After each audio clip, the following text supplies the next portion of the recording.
Thank you so much, Guwahati Police. Thank you so much, Guwahati Police. বহিৰাজ্যৰ ইউটিউবাৰৰ মুখত অসম আৰক্ষীৰ প্ৰশংসা। भाई अभी हमारे साथ कुछ ऑफिसर्स हैं, इतना कुछ करने के बाद भी क्रेडिट नहीं लेना चाह रहे। और सबसे पहले तो कपिल सर अभी भी बाइक में लगे हुए हैं। Thank you so much sir. बाकी हमारे साथ जनकिया सर है। बहुत बड़ी टीम है और बाइक अभी मिल गई है, लेकिन वो कोई भी फ्री नहीं है। এইগৰাকী ইউটিউবাৰক আপুনি চিনি পাইছেনে? এৱে হৈছে ৰাইডাৰ ননী।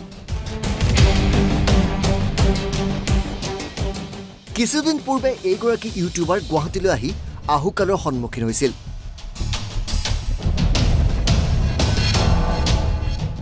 সৰুসজাৰ এটা গেষ্ট হাউচৰ পৰা চুৰি হৈছিল ননীৰ সতীৰ্থৰ বাইকখন।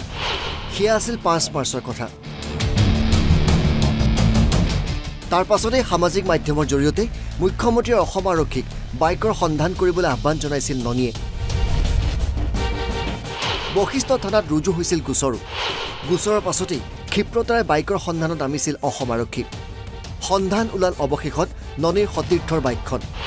ধুবুৰী ফকীৰগঞ্জৰ পৰা উদ্ধাৰ কৰা হ'ল বাইকখন। অৱশেষত বশিষ্ঠ থানাৰ পৰা বাইকখন নিবলৈ আহিল ৰাইডাৰ ননী। বশিষ্ঠ আৰক্ষীৰ লগতে অসম আৰক্ষীকো প্ৰশংসা কৰিলে দেশৰ জনপ্ৰিয় ইউটিউবাৰগৰাকীয়ে।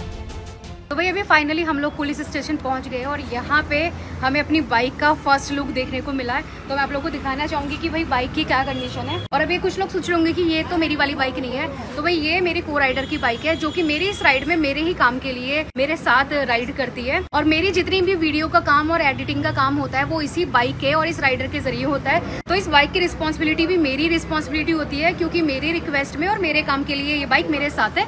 जिन्होंने सीरियसली 5 से 6 दिन के अंदर इस बाइक को हम तक वापस पहुंचाने के लिए दिन रात की अपनी कड़ी मेहनत करी है। गुवाहाटी के वशिष्ठ पुलिस स्टेशन की पूरी टीम को थैंक यू सो मच। सबसे पहले तो कपिल सर अभी भी बाइक में लगे हुए हैं। Thank you so much sir.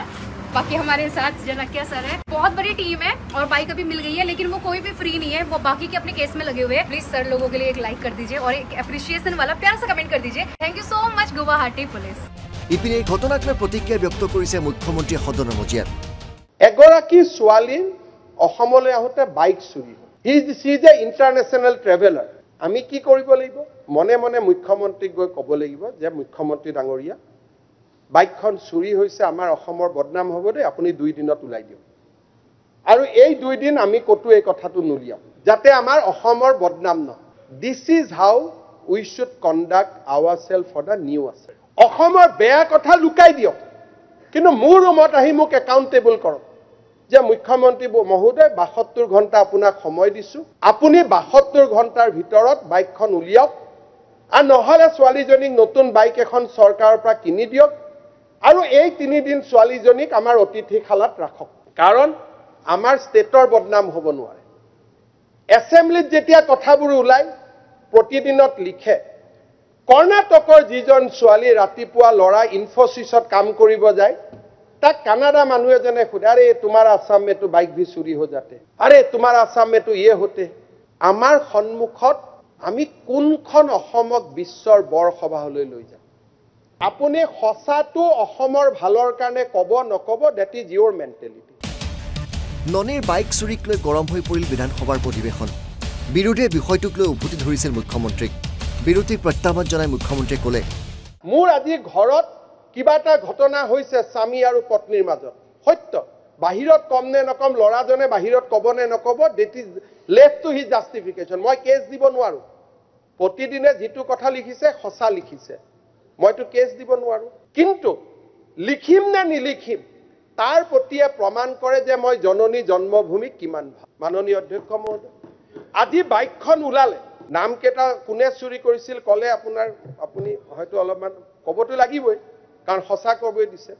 অধ্যক্ষ মহোদয়, বাইকখন উদ্ধাৰ হোৱাৰ কথাটো হেডলাইন কিন্তু নকৰি, যদি চুৰি হোৱাৰ কথাটো হেডলাইন কৰাৰ মোৰ সাহস আছে, উদ্ধাৰ হোৱাৰ কথাটো লিখাৰ সাহস মোৰ কিয় নাই? আৰু এনে ধৰণৰ ব্যক্তিয়ে মোৰ জননী জন্মভূমিক হতাশাৰ মাজত বন্দী কৰি ৰাখিছে। এইসকল ব্যক্তিয়ে অসমত আন্দোলনৰ এটা বীজ ৰোপণ কৰিছিল, আৰু এইসকল ব্যক্তি নাথাকিলে 1991 চনতে আলফাৰ সমস্যাৰ সমাধান হ'লহেঁতেন, 22,000 যুৱকে মৃত্যুৰ সন্মুখীন নহ'লে।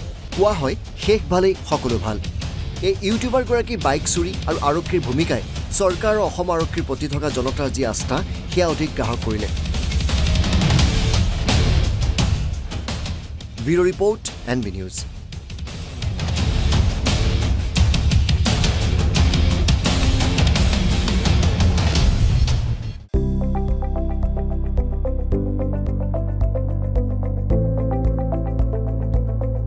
NB News, সহজ সৰল ভাষাত নৱভাৰতৰ কথা।